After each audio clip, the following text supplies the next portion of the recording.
আলোকচিত্র শিল্পী শহীদুল সাহেব কি বলছেন, নুরুল কবিরকে উনি বের করে নিয়ে আসতে চাইছেন। নুরুল কবির সাহেব বের হবেন না, ওনার কথা কি যে রাস্তা দিয়ে আমি আসছি সে রাস্তা দিয়েই বের হবো। ও ভারতীয় আধিপত্যবাদের বিরুদ্ধে যে সংগ্রাম করলো, সেই সংগ্রামকে আমাদের বরেণ্য সাংবাদিক নুরুল কবির সাহেবও যখন এটাকে বিতর্কিত করার মতো কথা বললেন, এটা আমাকে খুব আঘাত দিয়েছে।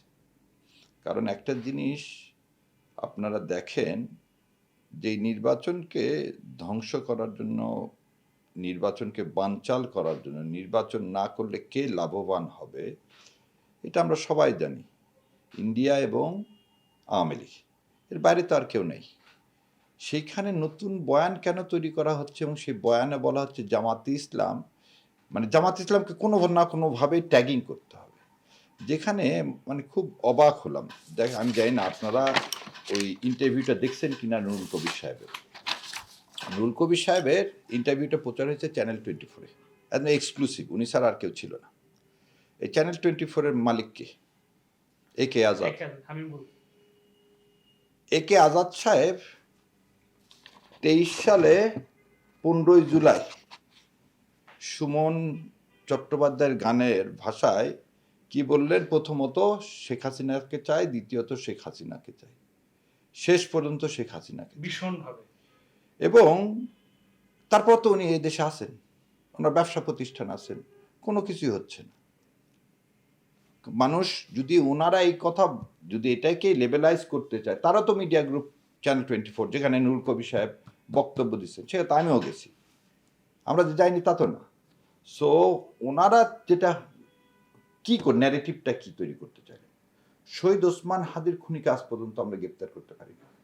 শহীদ ওসমান হাদির যে আদর্শ, সে আদর্শকে আমরা লালন করে সে ন্যারেটিভটা কি বলতেছেন, আর নাম কি আল্লাহ, নুরুল কবির বলতেছেন হাদির মৃত্যু হত্যাযোগ্য, কিন্তু একবার উনি হাদিকে শহীদ বললেন না, হাদিকে একবার উনি শহীদ বললেন না। ওনার এই 38 মিনিট যে ইন্টারভিউ, তাতে একবার শহীদ বললেন। তারপর আবার তিনি বলতেছেন কি, হাদির যে রাজনৈতিক দর্শন ছিল, সে দর্শন ছিল ধর্মভিত্তিক রাষ্ট্রব্যবস্থা, যেটা উনি সমর্থন করেন। উনি সেটা নাই করতে পারেন, উনি নাই করতে পারেন, কিন্তু হাদি এদেশের একজন নাগরিক, জুলাই যোদ্ধা হিসাবে, যে নুরুল কবিররা গত 15-16 বছরে ওনাকে আমি শ্রদ্ধা করতাম, কারণ উনি আওয়ামী লীগের বিরোধিতা করতো, কিন্তু ওনার বিরোধিতার একটা ন্যারেটিভস আছে, সেটা হচ্ছে ওনার বিরোধিতা সব ঠিক, কিন্তু যেই সেকুলারিজমের বিরুদ্ধে বলবেন সে উনি তোর মুখে কুলু পাটে দেয়। আজকে আপনি আমাকে একটা জিনিস বলেন তো, কোথাও আগুন লাগলে আপনার প্রথম কাজটা কি? ভিতরে যারা আছে তাদেরকে বের করা, আর বাইরে থেকে কেউ যেন ভিতরে ঢুকতে না পারে, এই তো। কারণ এটা ভিতরে ঢোকা তো ডেঞ্জারাস।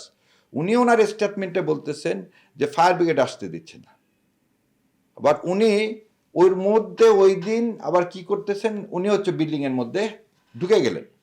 তাহলে ওনাকেই পরিষ্কার করতে হবে উনি কি বলতে চাচ্ছেন। ফায়ার ব্রিগেড যেখানে আসতে পারতেছে না, তার কথা অনুযায়ী যে ছেলে পেলে 4 তলা পর্যন্ত দাউ দাউ করে জ্বলতে, 4 তলা পর্যন্ত দাউ দাউ করে যদি জ্বলে, তাহলে সেই বিল্ডিং উনি ঢুকলেন কিভাবে? তাহলে যারা আগুন দিছে তারা জানতো কোন দিকে সেফ আছে, সেই লোকগুলোর সাথে নুরুল কবিরের তার যোগাযোগ আছে। নাহলে আপনি 4 তলা একটা বিল্ডিং এ দাউ দাউ করে জ্বলতেছে, সেখানে আপনি ঢুকবেন কিভাবে? আপনি যে আলোকচিত্র শিল্পী শহীদুল সাহেব কি বলছেন, নুরুল কবিরকে উনি বের করে নিয়ে আসতে চাইছেন। নুরুল কবির সাহেব বের হবেন না, ওনার কথা কি যে রাস্তা দিয়ে আমি আসছি সে রাস্তা দিয়েই বের হব, কারণ ওনারা হত্যাযোগ্য চাই। ওনারা চাইছিলেন সেদিন একটা ডেড বডি, এই ডেড বডি রাজনীতি হবে না। বিল্ডিংয়ের চেয়ে, বিল্ডিংকে যেমন বিল্ডিং পোড়ানোটা আমরা সমর্থন করি না কোনোভাবেই, কিন্তু এই বিল্ডিং পোড়ানোর নামে, ডেড বডির নামে ওনারা জামাতকে ট্যাগিং করবেন, এবং হাদির রক্ত এখনো শুকায়নি। আরে কি তাজ্জব ব্যাপার, আমরা ওই দিন জানাজা পড়তেছি, ওদিন তার মাটি হচ্ছেন, উনি বলতেছেন কি সারাদিন পর আমি খুব ক্লান্ত, সেজন্য সন্ধ্যা থেকে আমি সাংস্কৃতিক সন্ধ্যা উপভোগ করতেছি। নুরুল কবির যে ছেলেটা আতাতীয়র হাতে শহীদ হলেন, যে দেশের মাটিকে রক্তে রঞ্জিত করলেন, তার রক্তের চেয়ে তার কাছে সাংস্কৃতিক সন্ধ্যা খুব দামি হয়ে গেল, এবং সেই সাংস্কৃতিক সন্ধ্যা থেকে দৌড়ায় চলে আসলেন প্রথম আলোকে বাঁচাতে, কিন্তু তিনি ইনকলাব মঞ্চে এসে একটা সংহতি জানাতে পারলেন না। এটা হচ্ছে নুরুল কবিররা, এরাই হচ্ছে রয়্যাল এজেন্ট, এরাই হচ্ছে প্রথম আলো। এবং আমি এটাকে সমর্থন করি যে ওনারা ন্যারেটিভ তৈরি করতেছেন বলে আমরা ন্যারেটিভ তৈরি করব না, আমরা সত্যকে প্রতিষ্ঠিত করব। ওনারা আমাদের মুনাফেক বলবেন, কিন্তু মুনাফেক কারা এই যে আমি বলে দিলাম প্রথমে, কোনো মুসলমান উনি জানাজায় গেছেন হাদির? ওনা তো দেখলাম না। তো উনি তো নিজেই বলতেছেন, উনি আবার ওনার বক্তব্যের মধ্যে শিখ নিয়ে আসলেন, মুনাফেক নিয়ে আসলেন, কবিরা গুনা নিয়ে আসলেন। সো নুরুল কবির সাহেব, আই প্রিজিউম উনি একজন মুসলমান, এবং একটা মুসলমান যখন শুনবে একটা জানাজা আছে, জানাজা যাওয়া তার জন্য ওয়াজিব। উনি জানাজায় গেলেন না, আবার ওনার যখন ডেড বডি আমরা মানে আল্লাহ তাকে দাফন করানোর পরে ইনকলাব মঞ্চের সামনে যখন হাজার হাজার ছেলে পেলে আসে, তখন উনি তো সেখানে আসার প্রয়োজন মনে করলেন না। দ্বিতীয় কথা, উনি আরো একটা মারাত্মক কথা বলছেন যে এই 1.5 বছরে উনি এত উপদেষ্টাদেরকে কাউকে এতবার ফোন দেননি। প্রথম আলোতে ভাঙচুর করা হলো ডেইলি স্টার আগুনের জন্য।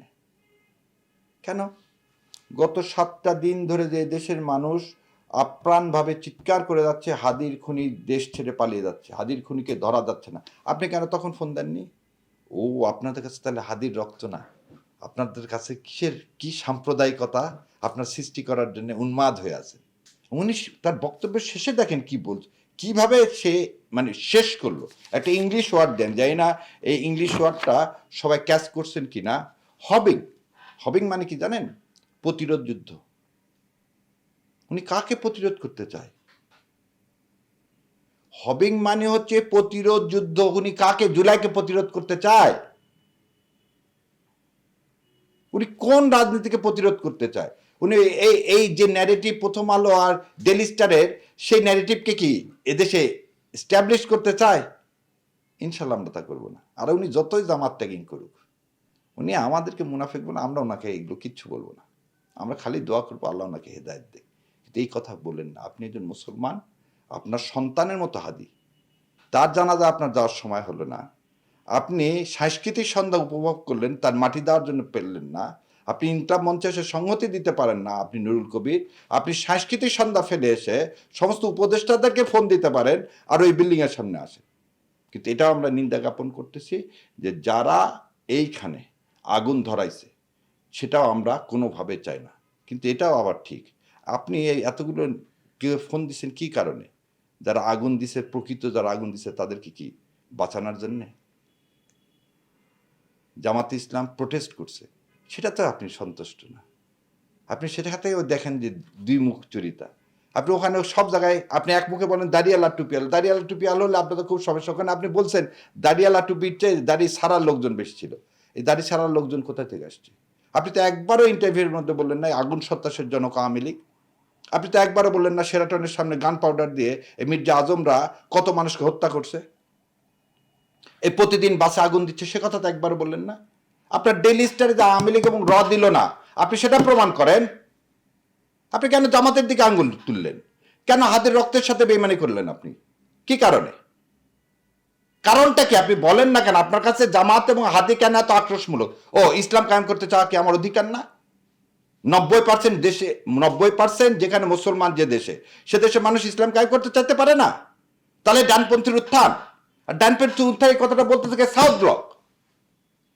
এই সাউথ ব্লকের বিরুদ্ধে তো আমাদের যুদ্ধ, আমাদের সংগ্রাম ভারতীয় আধিপত্যবাদের বিরুদ্ধে। এই ভারতীয় আধিপত্যবাদ কোন করতেছে কে? প্রথম আলো, ডেইলি স্টার। তারা আমাদের সংগ্রামটা তো তাদের এগেনস্টে, ওই বিল্ডিং এর এগেনস্টে না। আর এটাকে পেট্রোনাইজ করতেছে কে? চ্যানেল 24। কারণ আজাদের রক্তের মধ্যে তো তা। এরাই মীর জাফর।